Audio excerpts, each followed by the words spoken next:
E já vai para quase um ano que muita gente mudou a rotina e viaja muito pouco ou nunca mais fez uma viagem por causa da pandemia. E o setor de turismo foi um dos mais prejudicados em 2020. E com isso vamos falar agora com o secretário estadual de turismo, Dr. Vinícius Lamertes.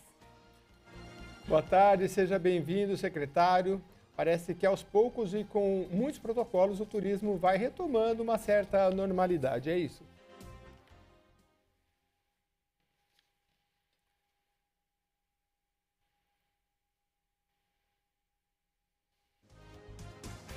A gente está com um probleminha aqui na questão do áudio do secretário Vinícius Lamertes, que vai trazer para a gente aí todo o panorama do turismo no estado de São Paulo, que é importante para a população, mas também para quem trabalha com essa área, né? Os agentes de viagem, prefeitos que estão querendo uma palavra de orientação. Secretário, nos ouve agora?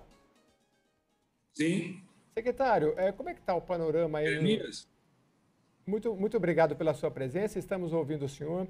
Queria que o senhor iniciasse aí falando aí do panorama, que neste momento que se encontra aí agora com a vacina, né? E as perspectivas aí para o turismo no estado de São Paulo.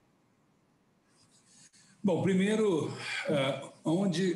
como é que nós terminamos o ano, né, e como é que nós estamos começando? Nós terminamos um ano retomando no turismo, nós recuperamos perto de 8 mil empregos em novembro, mais de 10 mil empregos, 8 mil empregos em outubro, mais de 10 mil empregos em novembro, e nós estamos medindo dezembro, mas provavelmente bem além disso, né? Então, houve uma retomada com a movimentação desse chamado turismo de proximidade, que, por sua vez, também gerou um aumento da transmissão do vírus. Nós estamos tendo agora consequências. Então, nós terminamos o ano ainda com uma perda de empregos importante, em torno de 120 mil empregos, mais ou menos, e com a condição de recuperá-los no ano que vem. Entendido que no ano anterior, em 2019, nós havíamos crescido 50 mil empregos, mais do que a construção civil, e tínhamos crescido 5,3%. Então, nós havíamos crescido muito em 2019. Nos 2 primeiros meses do ano passado, janeiro e fevereiro, nós continuamos a crescer, nessa mesma faixa de 5%, nessa mesma lógica. Aí, em março, nós tivemos uma queda abrupta, que foi até julho, e depois viemos recuperando pouco a pouco. Mais no lazer, menos em eventos, no turismo de eventos.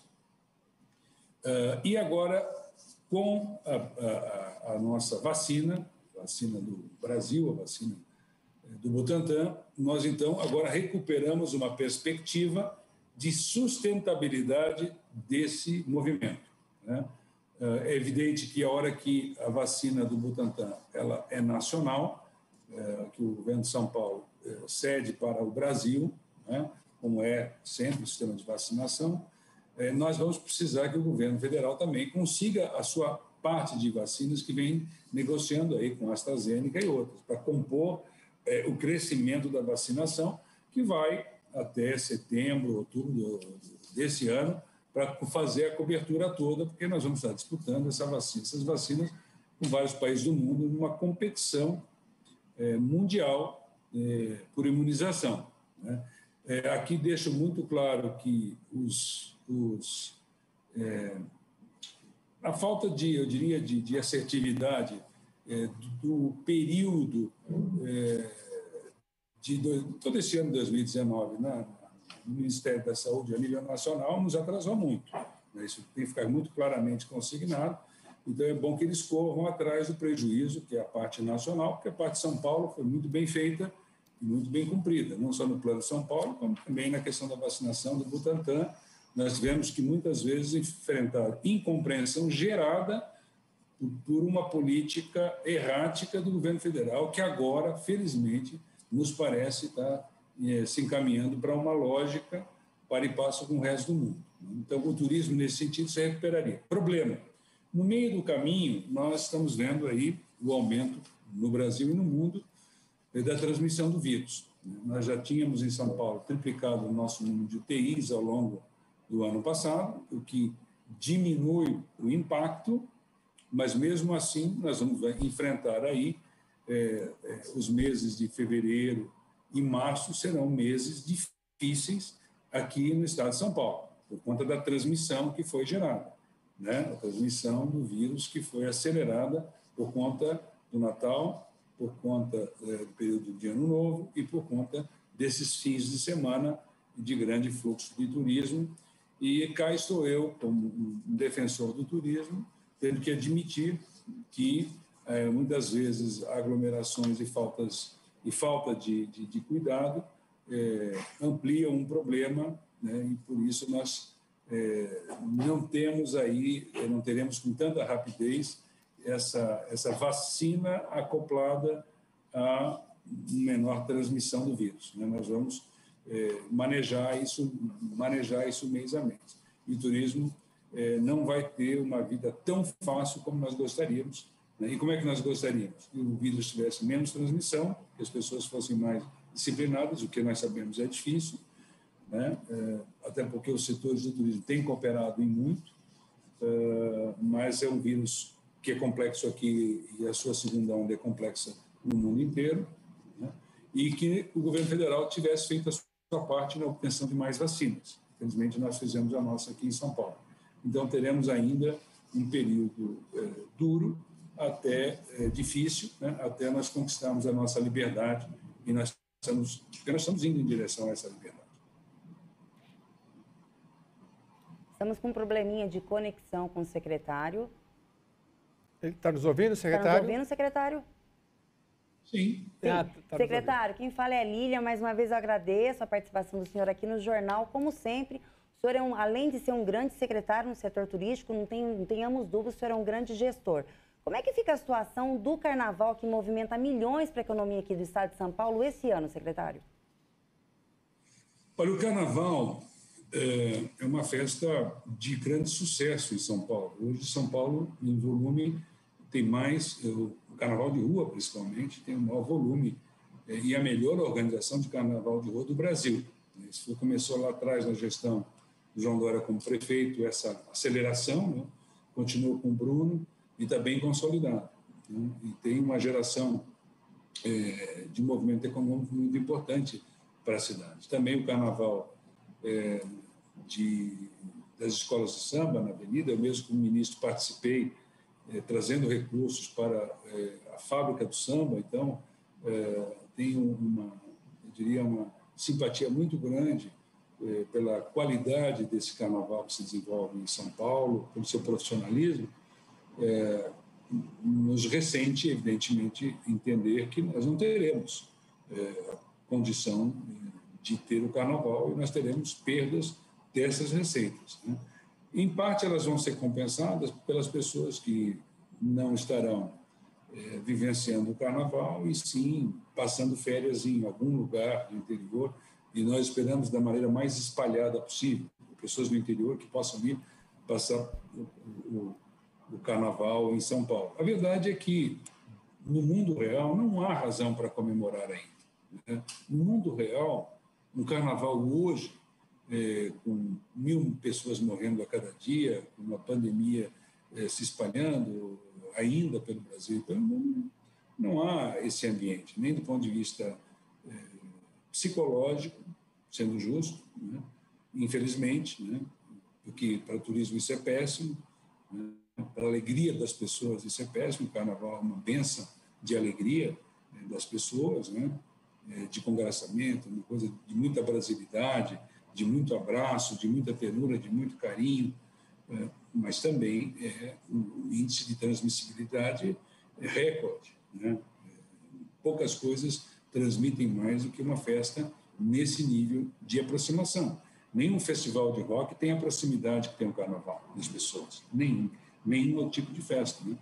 Como nós ainda não temos a vacinação e não temos essa certificação, a nossa expectativa é que nós pudéssemos ter um carnaval diferente, talvez em julho, né? Isso vai depender da prefeitura, não depende do governo do estado, né? Talvez alguma coisa como o Carnaval da Vida, o Carnaval da Retomada, né? Celebrar a vacinação, os patamares desejados. Mas eu tenho dúvida em relação a isso, face à quantidade de vacinas que nós temos, né?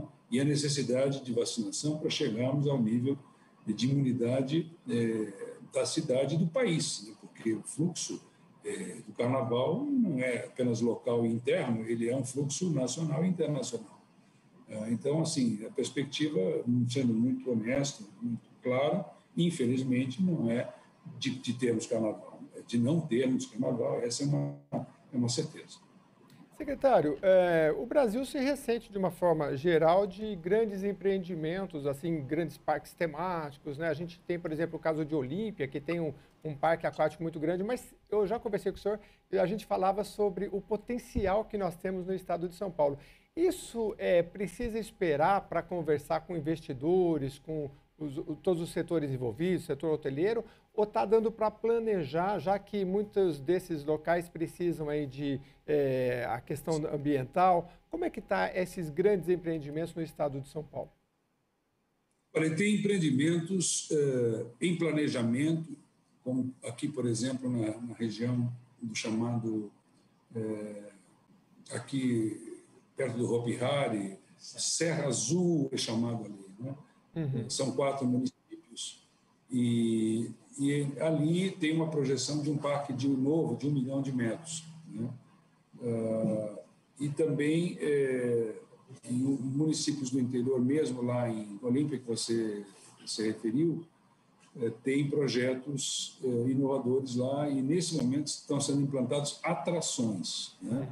Como foi o Parque dos Dinossauros, o Museu de Cera, ou seja, está adensando e tende a adensar mais, né? Andradina tem também um parque em curso, né? Ali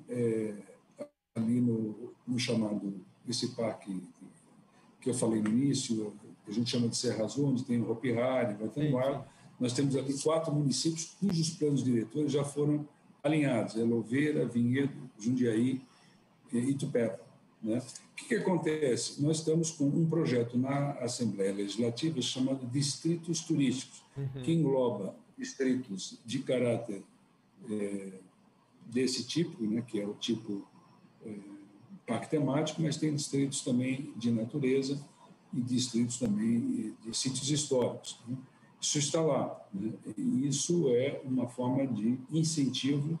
Esse programa, com a criação de distritos, nós estaremos criando uma política de caráter mais definitivo aqui para o estado de São Paulo, né? E por quê? Porque faz 20 anos que não nascem parques temáticos no Brasil, né? No meu período como ministro, nós tiramos os impostos de importação de equipamentos dos parques temáticos. Esse era um empecilho. Esse empecilho encarecia em até 300% o preço dos equipamentos que são centrais num parque temático. Vamos pegar o caso de uma montanha-russa, né? Você vai importar uma montanha-russa, ela vai custar 3 vezes mais, então não é competitivo, acaba sendo mais fácil que o brasileiro se desloque até a Flórida, e o brasileiro e o paulista em especial são os maiores, estão entre os 3 maiores clientes dos parques da Flórida. Mas parques temáticos estão surgindo no mundo inteiro, na China, no Vietnã, em todo o Oriente, no Oriente Médio, e mesmo na Europa. São dezenas e dezenas e dezenas. E nós ficamos fora disso. Como, de regra, o Brasil foi ficando para trás em muita coisa ligada ao desenvolvimento do turismo, pensando em produto, né? Nós temos potencial em parques naturais, e essa política de distritos abarca isso, né? Que são as concessões de parques naturais. Agora mesmo, até parques mais de caráter urbano, como o Zoológico e o Jardim Botânico, estão sendo concessionados pela Secretaria de Infraestrutura e Meio Ambiente, como foi também o Parque do Ibirapuera. E nós temos a Ilha do Cardoso, nós temos vários parques no estado que estão sendo trabalhados com essa finalidade, porque o que mais cresce no mundo, além dos parques temáticos, são os parques naturais, né? Então, tem um trabalho imenso à frente para ser feito, justamente num campo onde o emprego, no momento, está recuado, né? O turismo está recuado, mas, né, nós temos que ser otimistas com a saúde e com a medicina e com a ciência e entendermos que nós supriremos essas deficiências que nós vivendo, né, de vacinação e tudo mais, e que possamos aí retomar o desenvolvimento econômico, considerando duas coisas importantes. A primeira é que o desejo primeiro das pessoas hoje é voltarem à sua vida normal, nós sabemos disso. Mas o segundo desejo das pessoas é viajar, né? Isso está muito claro. E depois que esses destinos de viagem no mundo tenderão a abrir espaços para novos destinos, justamente pela acumulação de pessoas e pela falta de novidade. E nós podemos, no Brasil, em São Paulo, por uma condição muito peculiar de São Paulo, nós poderemos ter um grande futuro nessa área, né? E, evidentemente, com a geração de empregos. Os empregos virão, no futuro, cada vez mais do setor de serviços. E a automação industrial, que tira empregos nos setores outros da economia, no caso do turismo, gera empregos por conta do compartilhamento. Mas para isso é preciso contornar a questão da saúde, né? Para isso é preciso contornar esse momento que nós estamos vivendo. No segundo momento, nós temos um dos maiores potenciais do mundo para desenvolver turismo, cultura, entretenimento, natureza, lazer, um enorme potencial que ainda não foi desenvolvido no Brasil. E aí, com isso, não faltarão empregos nem em São Paulo, nem no Brasil. Nós temos esse potencial a ser realizado. Então, eu comemoro mais o potencial que nós temos à frente do que nós já realizamos.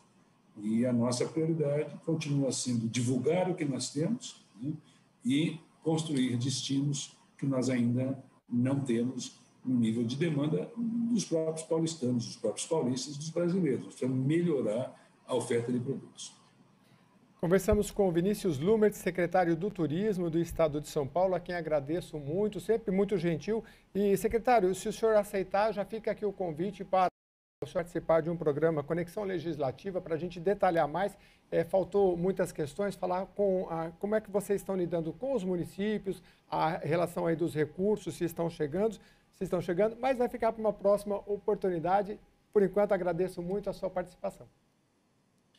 Só para aproveitar que estamos conversando, o ano que passou nós batemos o recorde em pagamento aí de recursos para obras dos municípios. Nos últimos 7 anos foi o maior volume de recursos repassados. Então, isso já é um ponto de partida para uma próxima entrevista. Vai ser ótimo. O secretário que nos trouxe números aí de retomada de emprego, 8 mil em outubro, 10 mil em novembro, e logo na próxima entrevista ele vai trazer os números de dezembro, que aí, pelo que ele já levantou, foram superiores a esses 10 mil, a pasta aí do turismo trabalhando no estado de São Paulo. Lídia. Sim, com certeza. Obrigada, secretário. Tenha uma boa tarde, né?